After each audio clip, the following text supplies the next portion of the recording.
어느 정도 예상이 되기는 했었지만 어제 발표된 중국의 5월 생산자 물가 상승률이 무려 9%까지 치솟은 것으로 나타났습니다. 이에 놀란 중국인민은행도 위안화 평가 절상을 용인하고 있는 가운데 과연 어디까지가 용인될 것인지 관심이 모아지고 있는데요.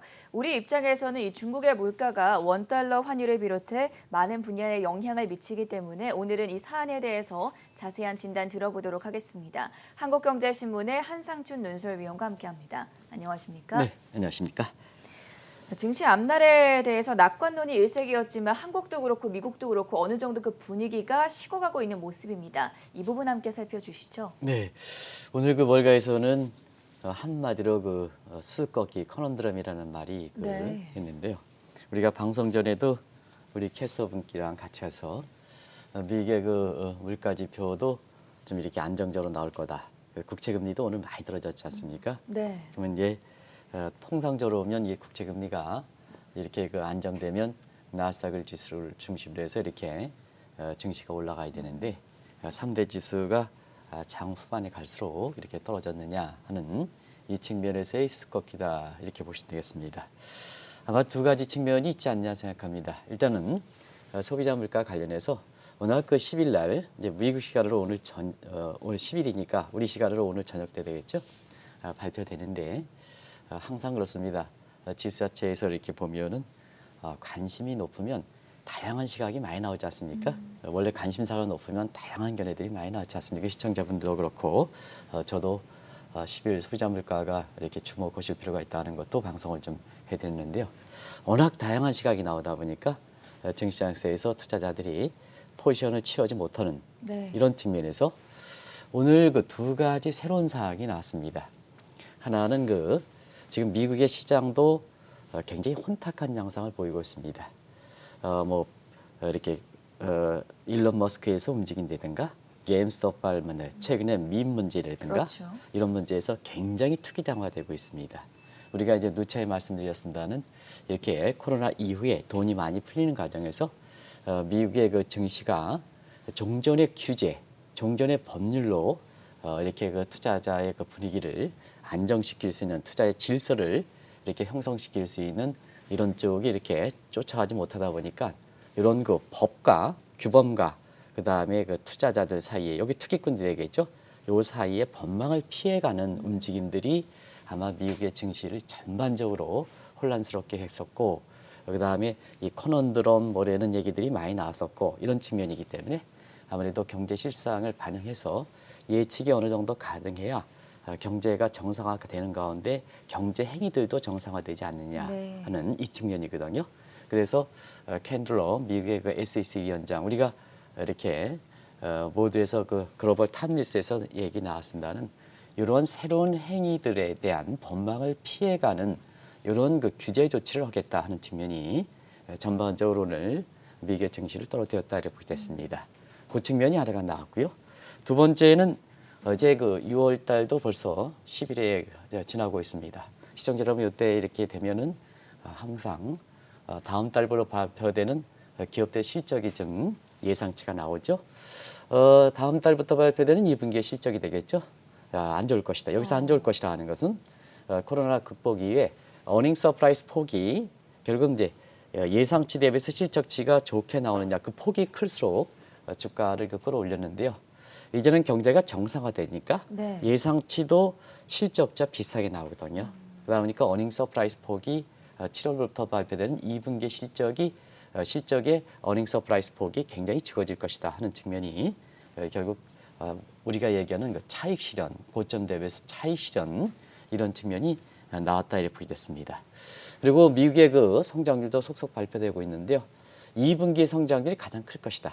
높을 것이다. 그래서 지금 2분기 성장률이 10에서 12% 정도 되는데요.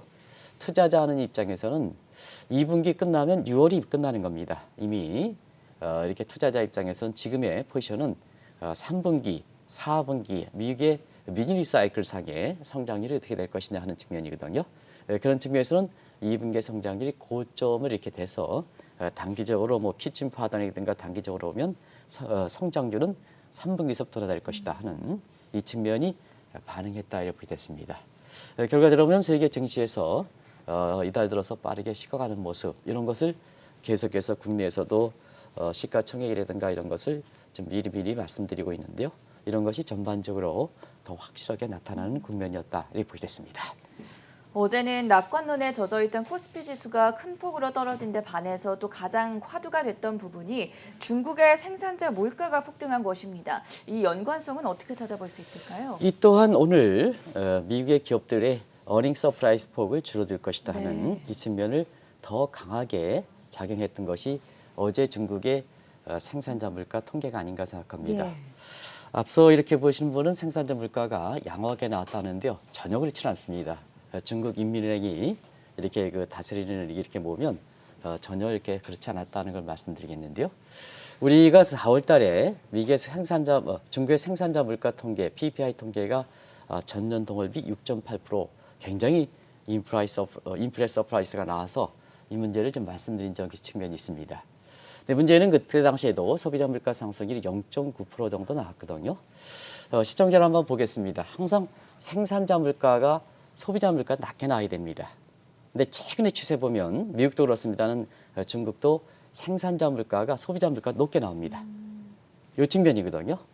그런 측면에서 이 대목은 주가와 얼만큼 연관이 돼 있느냐 하는 측면에서는 PPI와 CPI의 상승률 격차가 플러스로 그러니까 생산자 물가가 높다는 얘기죠. 네. 플러스로 이렇게 나올 경우에는 공업기업 수익률이 중국의 공업기업 수익률이 급락하는 모습입니다. 이게 이제 주가에 영향을 미치는 거죠. 중국에서 이렇게 보면. 그래서 4월 달에 PPI와 CPI의 격차가 6.8에서 0.9%를 빼면 5.9%포인트가 나오죠. PPI와 CPI의 격차가 5.9%포인트가 나옴에 따라서 중국 기업들의 실적이 굉장히 안 좋았던 거거든요. 이 내용은 뭐 시청자 여러분 아실 거로 생각합니다. 그래서 공업이익 증가율이 3월 달에 92.3%에서 4월 달에는 57%로 급락했던 거였거든요. 그런 측면에서 자 어제 중국의 이렇게 생산자 물가가 9%로 치솟았습니다. 한번 보겠습니다. 9%로 치솟습니다. 근데 소비자 물가는 1.3%로 나오거든요. 그럼 PPI 격차를 한번 보겠습니다. 4월 달에는 PPI와 CPI의 격차가 5.9%포인트였는데요. 지금 9에 1.3% 빼면 7.7%포인트가 나옵니다. 네. 그러면 CPI, PPI의 격차가 더 벌어진다는 것은 5월 공업 생산 이익 증가율이 더 안 좋게 나올 수가 있다는 얘기거든요. 그런 과정에서 미국의 2분기에 어닝 실적, 2분기 실적이 나오는 7월 달 여기 예상치가 나오는 상태에서 이것 또한 이렇게 비슷한 시각에서 이 문제가 불거지다 보니까 결국 미국의 2분기에 어닝 서프라이즈 폭이 얼만큼 될 것이냐 하는 측면에서 중국과 마찬가지로 어닝 서프라이즈 폭이 굉장히 줄어들지 않게 되냐 하는 측면이 오늘 뭐 일반적으로 보면 이렇게 사실 다른 다양한 요인을 좀 얘기하고 있습니다는 뭐 캐나다 중앙은행의 회의 결과라든가 이런 거 그런 것이 미국 증시에 영향을 미치지는 않았습니다. 바로 이게 본질적 문제로 해서 이게 지금 그 국채 금리가 굉장히 안정이 되는데도 불구하고 주가가 새로운 요인에 의해서 주가가 떨어지는 배경이 된다 하는 걸 말씀드리겠습니다.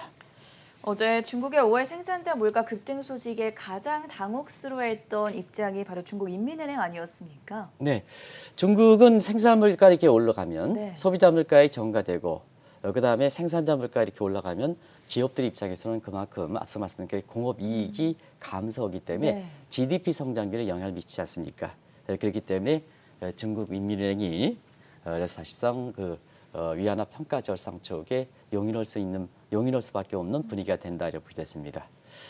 지금 그 위안화 문제에 대해서는 연일 그 얘기 나오고 있습니다. 또 이 시간을 통해서 이 문제가 굉장히 주목될 것이다 하는 것도 네. 이렇게 방송에서 여러 차례 말씀드렸습니다는 사실은 그 위안화 가치와 관련해서 중국과 미국의 가장 펀더멘탈인 성장률을 놓고 보면 위안화가 평가 절하돼야 됩니다.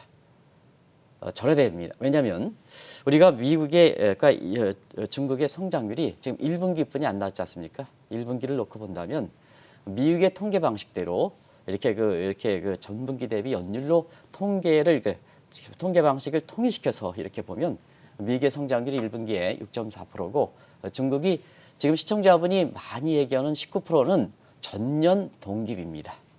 작년에 중국의 1, 4분기 성장률이 마이너스 6.8% 빠졌기 때문에 중국 국가통계원의 공식적 발표는 전년 동기비거든요. 이게 19%입니다. 근데 이게 미국과 이렇게 연관시키기 위해서 보기 위해서는 전분기 대비 연율로 보면 2.5%뿐이 안 나옵니다. 그래서 사실상 그 지금까지 이렇게 성장률을 놓고 본다면 오히려 위안화가 평가 절하돼야 된다. 그러면 당신 무슨 얘기냐? 2분기에는 어떻게 될 것이냐 하는 측면에서 보면 2분기에는 성장률이 더 격차가 벌어지겠죠. 네. 왜냐하면 미국의 성장률이 지금 10에서 13%까지 나오는 거 아니겠습니까? 2분기의 성장률 놓고 보면 순환상으로 보면 2분기의 고점을 대비해서 3분기엔 돌아될 것이다 하는 측면이 오늘 미국 증시에 반영했습니다는 사실 2분기에 미국과 중국 간의 성장률의 격차는 더 벌어질 거로 이렇게 보고 있습니다. 그래서 펀더멘탈 측면에 양국 간의 성장률을 보면 위안화가 평가가 절하될 것이다. 근데 왜 절상될 것이냐 하는 이 측면이 중요한 겁니다. 이 측면이 그만큼 중국이 생산자 물가에 굉장히 이렇게 치솟는 것에 굉장히 당혹스러운 환경이 연출된다. 이렇게 이제 보시면 됐습니다. 아무래도 그 위안화 관련해서는 지금 관리 매니지드 포리팅 시스템이기 때문에 관리 변동제이기 때문에 중국의 정책 요인이 많이 반영하거든요. 그래서 수입물가 안정, 생산자 물가 안정 여기에서는 사실 위안화를 다시 한번 평가 절상 쪽으로 이렇게 용인하고 있다. 네. 그러면 수입물가 안정되고 중국의 PPI 물가가 안정되면 공업이익 감소폭 완화, 그다음에 경제 성장률 안정 유지 이런 쪽에 이렇게 그 프로세싱을 이렇게 목적으로 하는 게 아닌가 이렇게 보고 있습니다. 그렇다면 앞으로는 중국의 생산자 물가가 어떻게 될 거라고 예상하십니까? 이거 뭐 시청자 여러분이 다 아실 겁니다. 많은 내용들을 요약해 보면 사실 그 생산자 물가에 직접적으로 영향을 미칠 수 있는 원자재라든가 이런 네. 측면은 앞으로도 계속이 되겠죠. 그런 측면에서 몇 가지 상황들을 좀 보겠습니다. 자, 성장률 5% 후반까지 어제는 이제 월드뱅크에 우리가 그 성장률도 우리 정캐스트에서 나왔었죠. 이제 나왔죠. 네. 대체로 보면 지금 작년 12월 달에 3%, 그다음에 3월 달 지나서 이것이 4%, 지금 5%, 심지어는 6%까지 이렇게 보는 시각입니다. 아무래도 이 세계 경제 성장률이 이렇게 되면 가장 코로나 직후에 피해를 많이 봤던 게 원자재가가 아니겠습니까? 거기에 억눌림 현상에 의해서 그래서 원자재에 대한 수요가 증가하는 상태에서 가격은 이렇게 올라가는 게 아닌가. 오늘 서부 텍사스 증기율이 떨어지긴 했고 국가 안전망 피해라든가 이런 측에 소위 그 해커들의 그 피해가 있긴 했습니다는 서부 텍사스 증기율도 벌써 배럴당 70달러까지 되는 이런 상황이거든요. 그런 상태에서 가장 이렇게 중국이 많이 원유를 수입하는 것이 중동산 두바이 같은 우리와 마찬가지거든요. 중동 지역에 지금 이스라엘과 팔레스타인 같은 지정학적 위험 그리고 무엇보다도 노동력 공급이 굉장히 부족한 상황입니다. 요건 이제 두 가지 측면입니다. 코로나 질병 때문에 여기에 그 광산물이 광산에 이렇게 종사하는 사람들이 상대적으로 코로나의 백신에 대해서 사실 그 이렇게 접촉이 거의 소외당했다고 해서 공급이 차질이 지속되는 부분이 있고요. 전반적으로 지금은 자원에 이렇게 국가들이 자파 물결이 좀 많이 흐르고 있습니다. 네. 자파 물결이 되다 보니까 노동자 권익증 대 그러다 보니까 옛날에 광산을 소유하는 사람들에 대한 기득권 인식 거기에 따라서 반발 노동력 공급 차질 이런 쪽이 사실 그 원자재 공급의 소위 보틀넥 현상을 일으킨다 하는 것을 말씀드리고요. 그리고 무엇보다도 지금 가성비가 좋은 이런 쪽의 그 산지들이 지금 아주 급감하고 있죠. 그래서 시청자 여러분 아시겠습니다만 지금 그린란드라든가 북극 지역을 중심으로 해서 북극의 해빙, 거기에 남극 해빙, 그래서 가성비가 높은 광산들이 쭉쭉 나오니까 미국과 중국 간에 지금 이 문제, 특히 미국과 러시아 간에 이렇게 갈등 문제가 봉착되는 거죠. G7에서 보면 바이든 대통령이 러시아에 푸틴 대통령과 정상회담이 열리는 것도 바로 그런 측면에 문제가 봉착되는 상태에서 어떻게 할 것인가 하는 이런 대안을 모색한다 이렇게 보겠습니다. 그리고 같은 맥락에서 원자재 부전국, 보유하는 것까지요. 자원부기화 추세가 지속되는 상황이다 이렇게 보겠습니다. 그래서 전반적으로 보면 중국의 PPI 물가를 급등시키는 이런 요인은 굉장히 사실 이렇게 쉽게 떨어지지 않을 것이다 하는 것을 말씀드리고요. 무엇보다도 중국의 PPI를 올리는 데에는 우리가 4월 달에도 PPI 올릴 때 산업의 쌀이다. 시진핑 국가주석이 얘기하는 게 이 철강석 문제거든요. 네. 우리가도 이제 철강석 가격에 대해서 한동안 좀 모르다가 관련주가 오르다가 최근에 주춤하는데요. 올 하반기에는 철강의 확보 문제가 성장률을 좌우할 것이다 하는 만큼 이게 중국 산업에 있어서 본 철강에 해당 부분에 대한 가격이 급등하는 문제도 사실 이렇게 생산자 물가를 올리고 앞으로 생산자 물가가 어떻게 될 것이냐 하는 측면에 가장 핵심적인 포인트가 될 것이다. 이렇게 이제 보시면 되겠습니다. 정도의 차가 있기는 하겠지만 중국이 당면하고 있는 문제는 전 세계 국가들도 비슷할 거라고 생각이 듭니다. 미국 같은 경우에는 어떻습니까? 인플레 문제는 뭐 증시에서 많은 사람들이 나와서 최대 네. 이렇게 빈도수가 되는 거죠.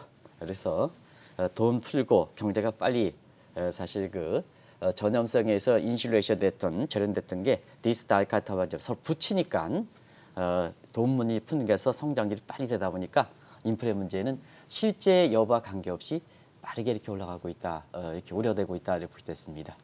아무래도 이제 우리가 보면 시청자 여러분 한번 보겠습니다.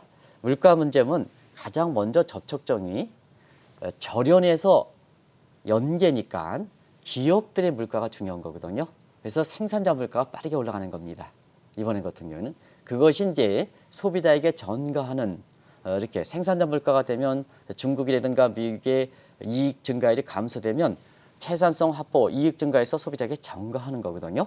물론 과거보다는 증강현실 모든 것이 보임에 따라서 생산자 물가가 이렇게 올라가고 생산 코스트가 증가하는 것을 소비자 물가에 전가시키는 그런 정도는 굉장히 약화됐습니다. 그런데 코로나 직후에 돈 많이 풀고 결국은 경제가 절연 체제에서 격리됐던 체제에서 연결되니까 이게 공급 사이드부터 문제가 되는 거다 이렇게 보였습니다. 그래서 PPI가 CPI보다 더 물가가 이 문제가 주목되는 거고 이게 보통은 소비자 물가 상승률에 비해서 생산자 물가가 낮아야 되는데요. 이게 중국 같은 경우에는 7.7%의 격차가 불 만큼 생산자 물가가 굉장히 이례적으로 급등하는 거다. 이렇게 보시면 되겠습니다. 이 문제가 중국만이냐 하는 것을 한번 보겠습니다. 가장 이렇게 소비자 권익이 가장 이렇게 강한 국가가 미국이죠. 소비자 권익이. 그런 측면에서 한번 4월 달에, 5월 달에 아직 발표되지 않았습니까? 오늘 이제 발표되지 않습니까? 네. CPI부터. 5월 PPI와 CPI의 상승률 보겠습니다. 6.2에 4.2거든요. 6.2에 4.2%입니다. 중국과 똑같죠? 생산자 물가가 소비자 물가보다 위에 있죠? 네. 똑같은 현상이 되지 않습니까? 이게 뭐든지 경제 현상은 과거 데이터를 하기 때문에 이렇게 됩니다. 이렇게 하면 안 됩니다. 지금은 경제 환경이 급변하기 때문에 그렇기 때문에 자 격차가 다르지만 중국과 같은 문제에 봉착하고 있다는 얘기입니다. 근데 문제는 시청자 여러분 바이든 정부는 달러를 시장에 맡겨놓은 측면이거든요. 그래서 미국도 이렇게 기업들의 이익을 감소시킬 수 있는 저 생산자 물가를 안정시키기 위해서 자 강한 달러를 유도해 있죠. 근데 강한 달러를 유도할 때는 우리가 평가 절하보다는 평가 절상, 가치가 이제 자유변동을 때는 가치가 올라가는 거죠. 그런 평가 절상에 대한 환율 경쟁이 더 어려운 겁니다. 왜냐? 세계적으로 디프레를 봉착시키기 때문에. 네. 우리가 보면 절하는 수출 증대시키지 않습니까? 증대시키니까 세계 경제에서 성장률 올라가고 증시는 올라가는데 절하의 경쟁을 한다면, 절상 경쟁을 한다면 그만큼 뭐냐? 세계 경제가 디프레가 되는 거죠. 통화가치 절상 경제. 그래서 지금이 굉장히 중요한 때입니다. 지금 만약에 중국이 PPI 저거 옥죄다 중국 경제 옥죄다 하기 위해서 자 미국도 생산자 물가를 안정시키기 위해서 달러 강세 쪽으로 한다면 시청자 여러분이 눈에 익었던 각국들이 통화가치의 절하 경쟁 이것보다는 절상 경쟁이 된다는 얘기거든요.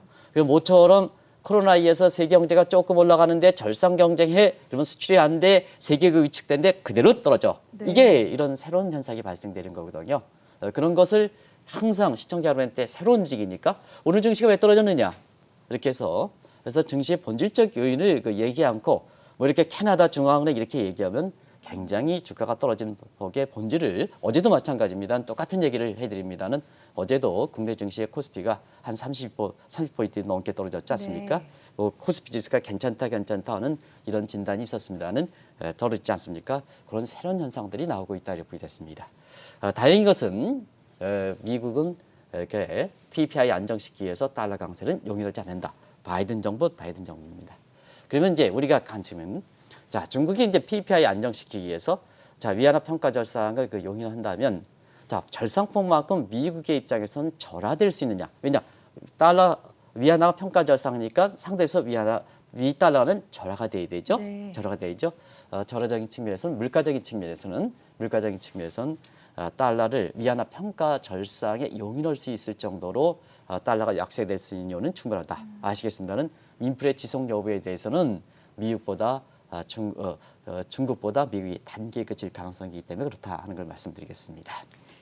오늘 밤에 발표되는 5월에 미국의 소비자 물가지수 CPI 발표를 앞두고 미국의 국채 수익률이 큰 폭으로 하락을 했습니다. 실제로 10년물 국채 수익률이 1.5%를 하회하지 않았습니까? 네, 그렇습니다. 오늘 사실 그 국채 금리가 1.5% 하회했으면 네. 작년 올해 그 3월 이후에 1.5% 떨어지는 것이 처음으로 이렇게 1.5% 떨어지는 거 아니겠습니까? 저도 마찬가지겠습니다는 사실 그 많은 사람들이 사실 그 국채 금리가 이렇게 떨어지면 나스닥과 대형 기술주로 올라갈 것이다 하는 이 측면을 많이 얘기했습니다. 네. 근데 항상 그 요인이 새로운 연이 가세되기 전에는 그런 그 정형화된 룰이 있었죠. 근데 오늘은 뭐냐? 미국의 국채 금리 굉장히 많이 떨어졌습니다. 13.43% 많이 떨어졌습니다. 그런데 사실 그 나스닥 지수도 오늘 장 막판에 떨어졌었던 상황이거든요. 그런 측면에서 두 가지 측면을 한번 보겠습니다. 아까 응찰률도 있었습니다. 그 응찰률이 왜 이렇게 높게 된 배경이냐 하는 걸 좀 우리가 봐야 되거든요. 단순히 응찰률이 높다 해서 국채에 대한 매력이 증대해서 국채에 대한 수요가 증대해서 국채 가격이 올라가고 국채 금리가 떨어졌다. 이렇게 보면 인과관계를 잘못된다는 얘기입니다. 한번 보겠습니다. 일단 오늘 발표되는 이렇게 CPI에 대해서 왜 국채 금리가 이렇게 안정을 찾았을까 하는 측면에서는 오늘 발표되는 CPI에 대해서 당초 예상치를 한번 보겠습니다. 당초 예상치는 지금 5월 달에 4.7%, 시청자 여러분 다 아시겠죠? 4.7%, 근원 10의 3.4%입니다. 근데 오늘은 이 예상치가 변동이 없었습니다. 오늘 제가 외신에서 나온 걸 보면 요 시장의 컨센서스가 발표 직전에 나오지는 않습니다. 그렇다 본다면 요 CPI라든가 그다음에 그 근원 CPI가 예상치의 4.7, 3.4 요게 변동은 없었습니다. 근데 왜 국채 금리가 안정을 찾았을까 하는 문제거든요. 그렇습니까? 그런 것을 한번 보겠습니다. 실제로면 사실 그 국채 금리가 굉장히 떨어지더라도 굉장히 떨어졌습니다. 우리가 물가라는 주요 요인에 의해서 보면 오늘 13% 전일 대비해서 13% 떨어질 만큼 그렇게 이렇게 떨어질 만한 요인은 없었습니다. 오늘 한번 보겠습니다. 국채 금리가 가장 이렇게 컸죠? 그런 측면에서 국채 금리의 10년물과 30년물이 100일 이동평균선, 기술 차트 하시는 분은 100일 이동평균선에 대해서 의미를 많이 부여하더라고요. 여기 하였습니다. 그리고 우리가 많이 얘기했던 10년물 국채 금리는 1.5% 밑으로 떨어졌습니다. 3월에 가장 낮은 수준입니다. 왜 그럴까 하는 측면에서는 앞으로 수익적인 측면에서는 주가가 더 높을까? 낙관론 얘기하시는 분 잘 보실 필요가 있습니다. 주가가 이렇게 수익률이 높을까? 그 다음에 채권의 채권에 투자하면 수익률이 높을까? 요 두 가지 볼 때는 네. 사실 그 주가가 지금 거품인 상태에서 2분기에 기업들의 실적 어닝 서프라이즈 폭이 굉장히 낮아질 것이다. 그 다음에 매크로 사이드에서 2분기 경제 성장이 최고 정점이 될 것이다. 그리고 여기에 규제 문제가 들어온다. 그리고 세금 문제가 들어온다. 이렇게 되는 거죠. 그러면 주가에 대해서 거품 우려가 있는 상태에서 2분기에 어닝 서프라이즈 줄어들어 2분기의 성장률도 2분기가 최고 정점이야. 3분기에서 줄어들어. 그래서 규제가 강화돼. 바이든 정부의 증세로 인해서 이렇게 미국의 그 주식 투자하시는 좀 고액 자산가들에 대해서 세금 증대해. 오케이. 그럼 어떻게 될 것이냐 하는 측면에서는 채권도 사실 투자 환경이 그렇게 나쁘지는 않습니다. 네. 좋지는 않습니다. 물가 문제, 그 다음에 거기에 따라서 채권 가격이 이렇게 사실 떨어질 우려가 있습니다. 채권 부분도 거품이 우려되고 있습니다. 그렇지만 사실 증시의 추가적인 수익과 그 다음에 채권의 추가적인 수익으로 볼 때는 오히려 채권 쪽이 안정이 됐다는 얘기입니다. 안정될 수가 있다는 얘기입니다. 그래서 채권에 대한 응찰률 높고 유통시장에서 채권에 대한 수요 증대해. 그러다 보니까 이렇게 사실 그 채권 가격이 이렇게 높아지고 채권 금리가 떨어지는. 그래서 오늘 시청자 한번 보겠습니다. 인터마켓 간의 자금 흐름을 보겠습니다. 그러면 채권 가격 체크하면 증시에서 채권으로 머니 무브 현상이 나타나고 있습니다. 요 문제를 잘 보실 필요가 있습니다. 이렇게 증시에서 민감한 흐름인데요. 증시에서 채권적으로 머니 무브, 이건 머니 무브라 하죠. 네. 채권에서 증시 쪽으로 가면 그레이 로테이션이고 머니 무브 현상이 나타나고 있습니다. 그래서 증시에 이탈된 자금이 이렇게 채권 쪽에 매수 수요가 증가시키면서 응찰률 높아, 그 다음에 유통시장에서는 채권 가격 높아, 금리 떨어져, 이런 움직임이 나타났다 이렇게 보겠습니다. 사실 인플레 문제하면 우리도 편한 상황만은 아닌데요. 지난번 목요일 금통위가 끝난 이후에 이주열 총재가 금리 인상을 시사하는 듯한 발언을 해서 논란이 됐었습니다. 이 부분에 대해서는 어떤 분석들이 나오고 있습니까? 이주열 총재께서 이제 금리를 인상하는 시사하는 듯한 뉘앙스를 준 거죠. 네. 뭐 발언이라 이렇게 얘기하시는 분 잘못된 거다. 이제 네. 우리 방송을 통해서 이제 말씀드렸죠. 중앙은행 총재가 어떻게 금리 인상을 직접적으로 발언하느냐. 시청자 여러분한테 굉장히 민감한 사항이기 때문에 언어 하나조차도 굉장히 주목해서 보실 필요가 있다는 것도 말씀을 드렸었는데요. 중앙은행 총재가 금리 인상을 하겠다 하는 발언은 이렇게 직접적으로 하는 것은 시청자분이 중앙은행 이주열 총재 입장이라면 그만큼 위험을 감당하지 않는다. 또 그렇게 하는 것이 바람직스럽지 않다는 것을 말씀드렸습니다. 그런데 증시를 진단하고 이런 사람들이 마치 직접적으로 언급한 이런 쪽에 이렇게 돼서 아마 목요일날 증시에 좀 영향을 받았을 겁니다. 일단 우리도 지금 이 금리 문제에 대해서는 물가 문제와 관련해서 지금 얘기를 하고 있다는 물가 문제도 우리가 좀 녹록지 않은 상황이죠. 그래서 지난 그 목요일날 5월 그 금통위가 있을 때 한국은행에서 수정 전망치를 다시 한번 보여드리겠습니다. 자, 2월 달에 한국은행의 수정 전망치가 나온 시점이었었는데요. 이때 성장률은 3%, 5월 달에는 4%, 뭐 5월 달이라 하더라도요, 지난주입니다. 4%대로 상향할 것이다.